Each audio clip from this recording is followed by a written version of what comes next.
Hello everyone. So I haven't faced the camera to talk in a really long time, and as a matter of fact I have removed from my channel most of the videos in which I do that.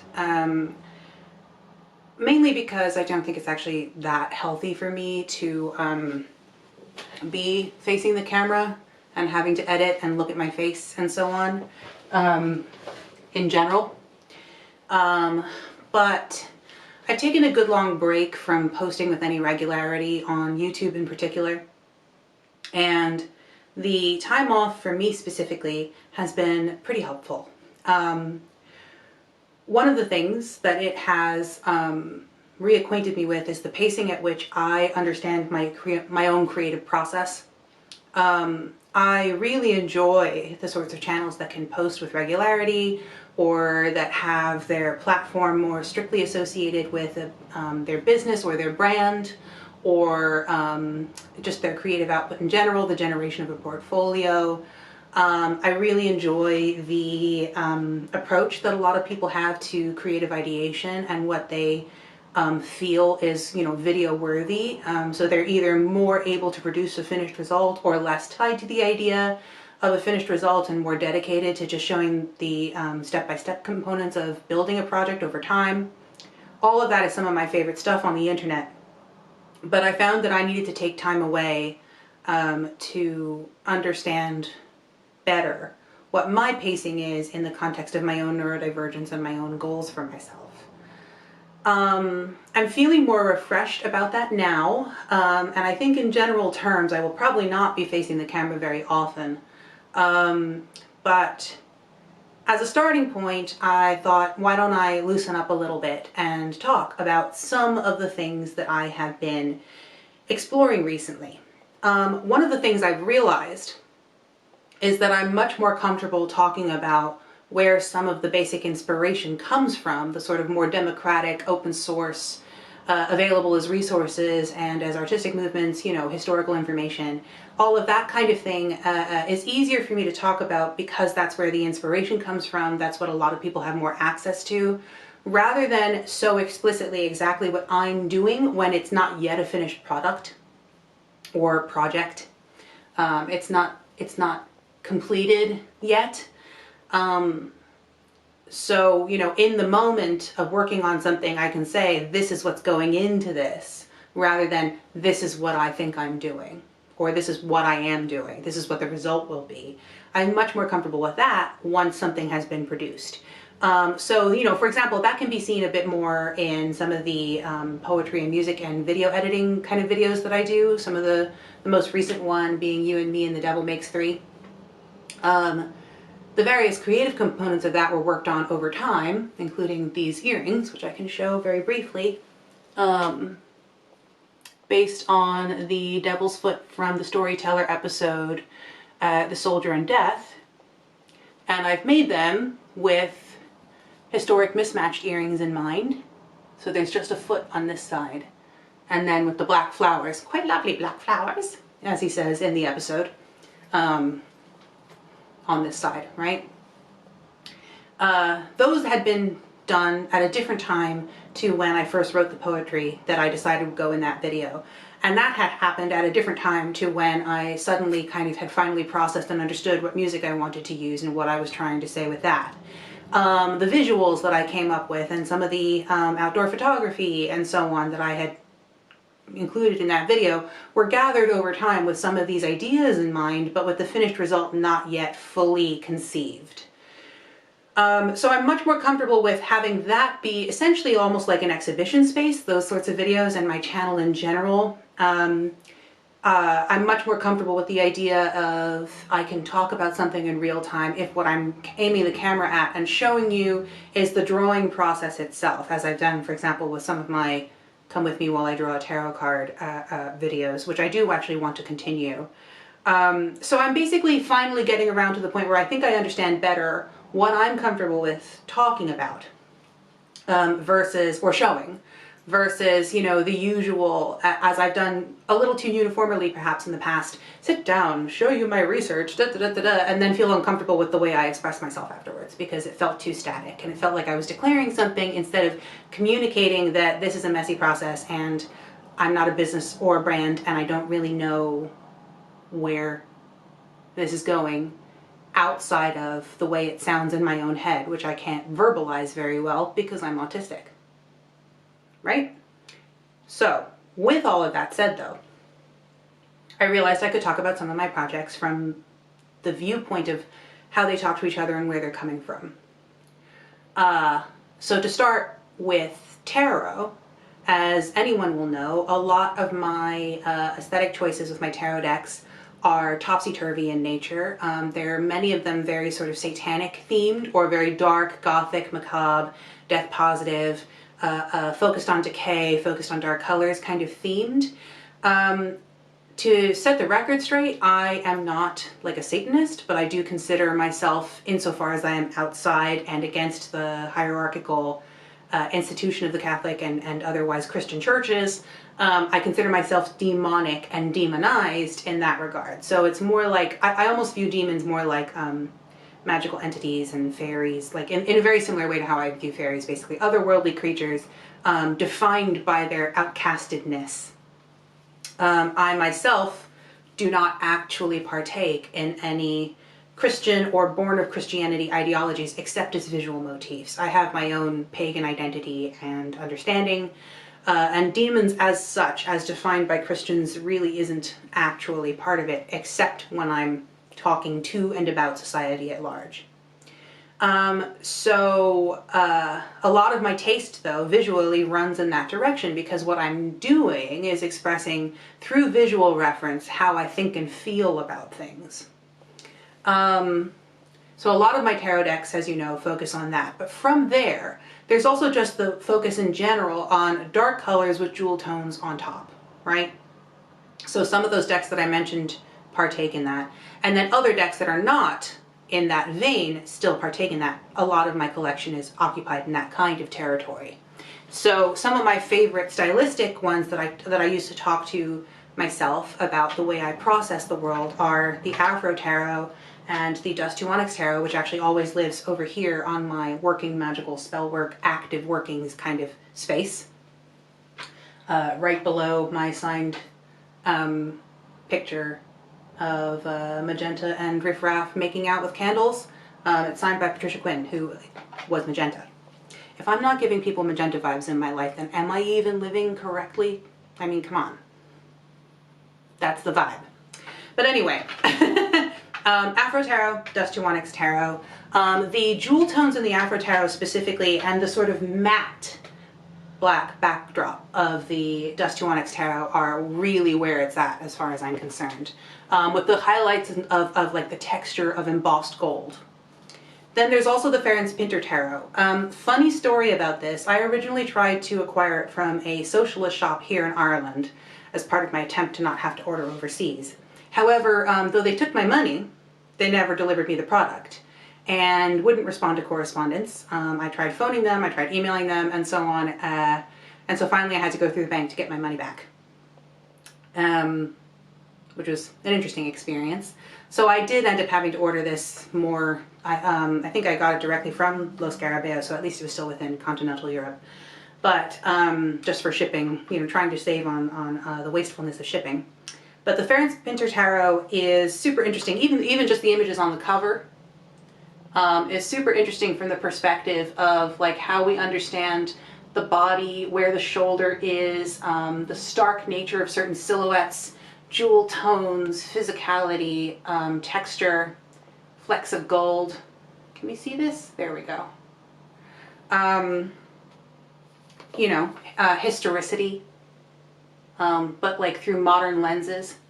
Very, very interesting, and obviously, especially from like a world experience perspective, and that sort of topsy-turvy, sarcastic, almost sardonic nature, almost acerbic at times. It's very, very much the world in which I like to dwell, as I said many times.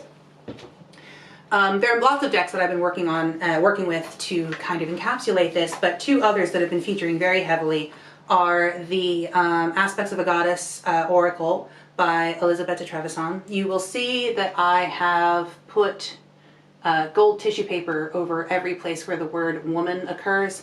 This is not because I can't see that word in my life or something, but it's on 1, 2, 3, 4 parts of the box, and it just started to get a bit tiresome that I couldn't position the box in any such way where I didn't see this a little over associated in my mind. I still love the idea behind the deck though, and I've not tissue papered over the guidebook.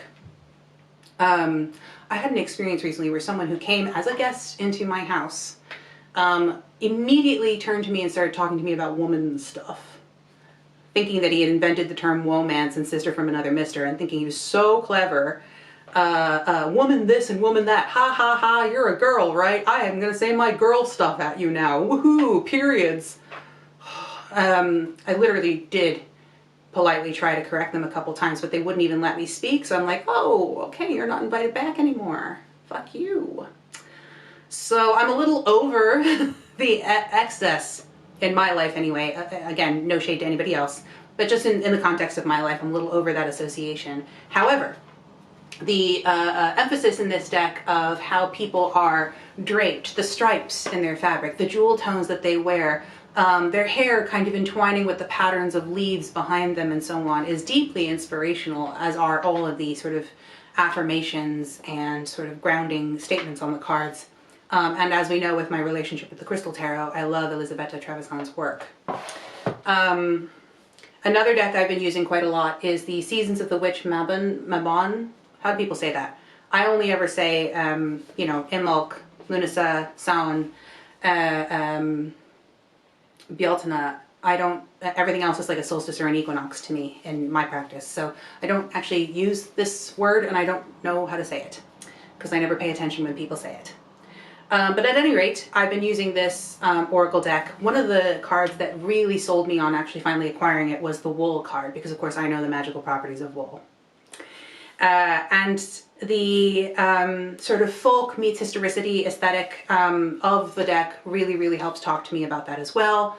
I don't really use the guidebook, but I do, this has a much more direct kind of like home magic worked into the stitching kind of function.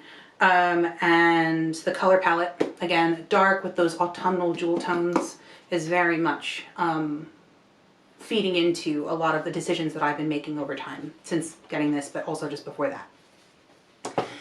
So those are just some deck examples. Obviously, there's still going to be the Visconti Sforza with its floral motifs. There's going to be the Trionfi della Luna Paradoxical, which is a huge deal in my life. You know, the Hush Tarot, basically all of my decks. I put them in order actually at the beginning of the year, and part of the thing about being off of YouTube has been that I've been seeing the patterns with which I use my decks in the absence of reporting to an audience reemerge in a way that has been really, really beneficial and helpful. So on that topic of the dark colorations, the jewel tones, the floral motifs, and so on, if we think of this, as I've said many times before, as a late medieval, early Renaissance inspired, filtered through some of the sort of sarcastic commentary, the lens of the 19th century. Again, I dress in a very 19th century informed way, 19th century, early 20th century informed way, but this is not out of worship for the Victorians or anything of that nature. I tend to find I have more sort of like eyebrow raising feelings about these time periods than I do about any form of like idealization of the past or romanticization of the past.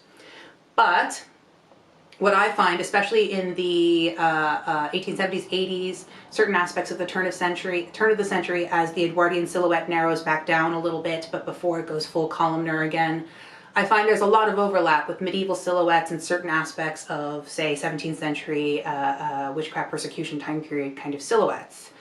And certainly in the working class clothing, you see a lot less change over time in a way that I think is deeply fascinating, right down to the idea of wearing a t-shirt plus an Edwardian skirt being very much informed by this sort of thing.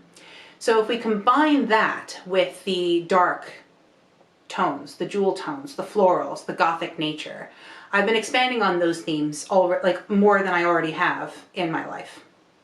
I have It's still in process. I have more color work to get done, but I have a very, very, very, very, very large tattoo in the workings. It covers basically a quarter of my body as of right now. It's going to expand very slightly more than that, and I need the color work done. So I have the line work for most of it done. No one's ever going to see it because it's under my clothes, but it covers a huge portion of my body, and it's going to be basically an extension of the bramble work that I've had done before, which is on this arm, but much larger and growing. I'm being taken over by the weeds is kind of the vibe.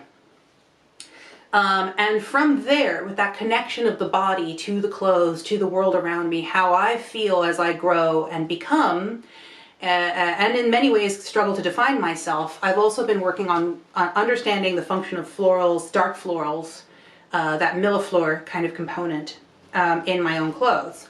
So I'm in the process of working on a corset-like bodice bra top.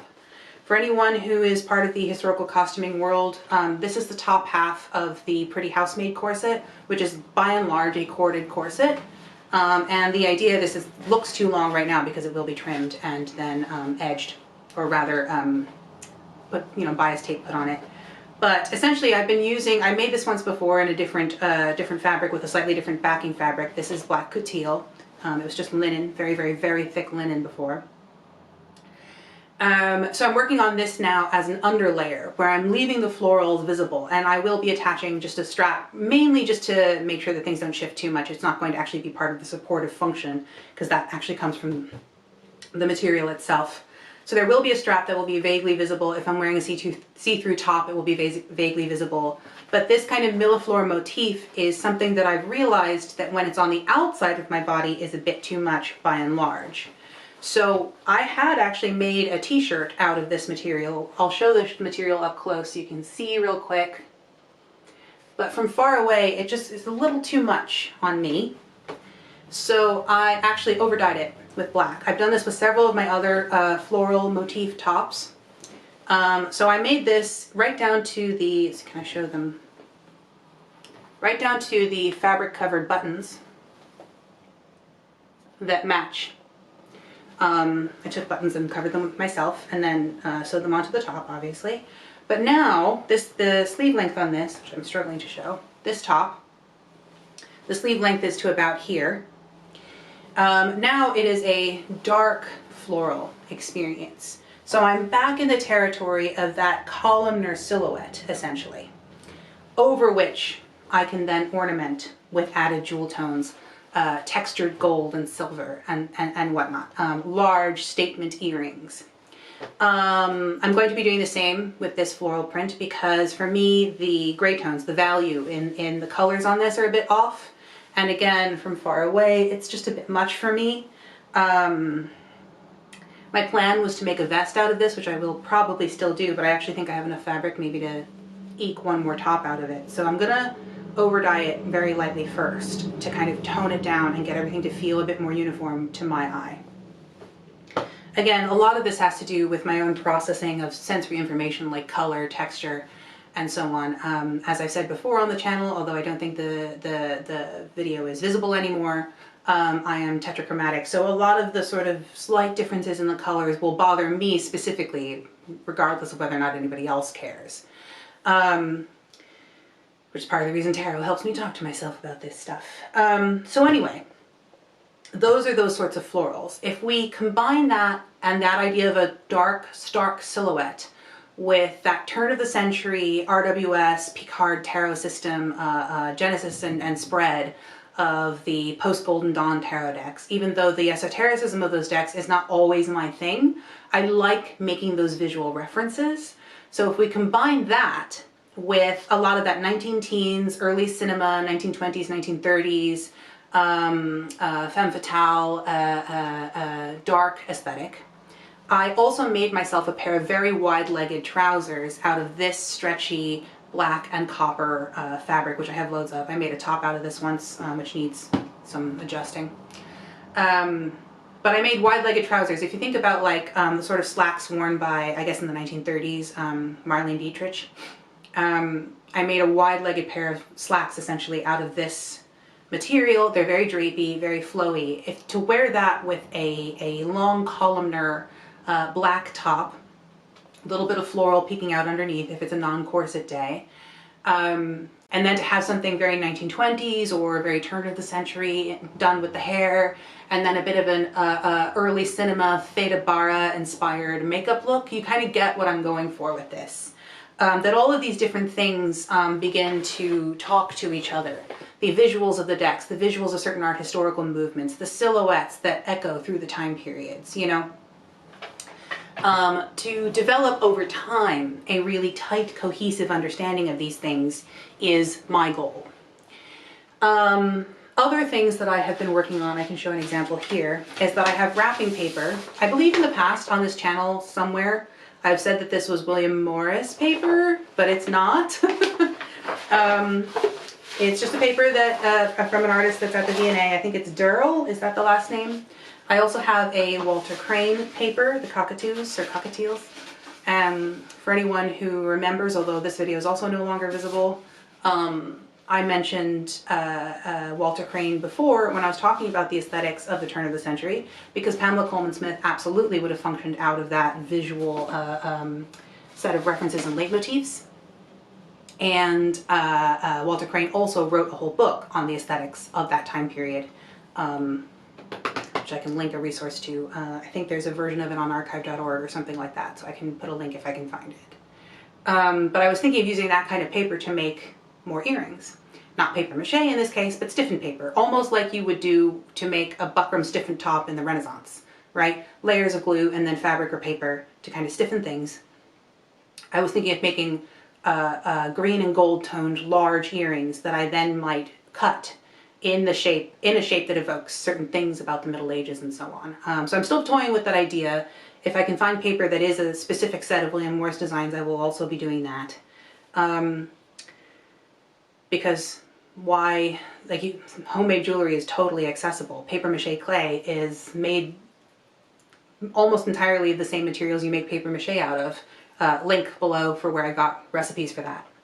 I'm also thinking of making myself a ruff, black embroidery and glide. I cannot say anything for camera. I can say these things normally in life on my own, but I can't verbalize for camera, so you know what I mean. Lace embroidery stuff. I have a bunch of this stuff actually, but a long cotton lace edging trim, embroidered trim, and I am thinking of making a ruff for the neck, obviously, as well as you know, cuff pieces and so on that can be interchangeable with different tops. I have yet to think exactly how I want to do this. I don't know if I want to go full S-shaped gathers. I don't think I'm going to do starch or anything like that because I don't even know if that would work on black. But something along those lines to evoke that, but like maybe overlapping with like almost a, I don't know, 1920s Harlequin kind of look. What else? A lot of this stuff has been showing up in my drawing, but not in any way that makes sense to show for camera. But yeah, I think essentially what I've been doing with my time is building reference, walking around in it, thinking about it. Hyperfixating is, I suppose, what some people will call it. It's a special interest. You know, I don't want it to just be in my sketchbooks. I don't want it to just be in my movies. I want it to be on the body. I want the references to be there. I want that moment where someone else from across the room looks at me and goes, oh, I see what you did there. If you know, you know, you know. I was talking to a friend recently who says, oh, you seem to really like to have people have a response to you. And I was like, no, I definitely don't need a strong response. I was in a pub recently and several people commented to me about my clothes, including one person who sat down and initially we had a lovely chat about costuming, and I normally don't let people sit with me if I'm not already with someone or whatever. But by the end of the conversation, she had licked me, which is like 110% unacceptable. It wasn't like creepy or anything other than just a tongue. It was a full-on ice cream lick on my wrist, which is like, no thanks, nope. And so after that happened, someone else that very same night approached me to literally, they'd been staring at me all night and approached me to like ask me out in the most intense way possible. And luckily I was like, no, I'm with someone, you know. But it was like, what on earth? And without blaming myself from a magical perspective, in any way, shape, or form, I'm not responsible for the way other people treat me or react to me. I was thinking, okay, next time I do any kind of glamour magic working, I need to involve a little bit more actual, like, only semi-permeable, but like barrier protection here, because I don't need random strangers. It was like 4 people that day who had this very intense response at me, which is bullshit. So it's like, even from that perspective, it's interesting to me how people will have a response to you. And that depending on how you curate things, you can start to have a relationship with that isn't only defined by toxicity or wanting to be a certain thing that you're not already. You know, certainly with my history, I've gone down a very dark road with that in the past, because I do tend to evoke seemingly a very strong response in people. Whereas now, as an adult, I'm having a better relationship with that. So my camera's literally about to die, so I'll stop there. Hopefully this made sense in some way. And I hope everyone is taking care of themselves to the best of their ability and being kind. I'll see you sometime in the future. Bye.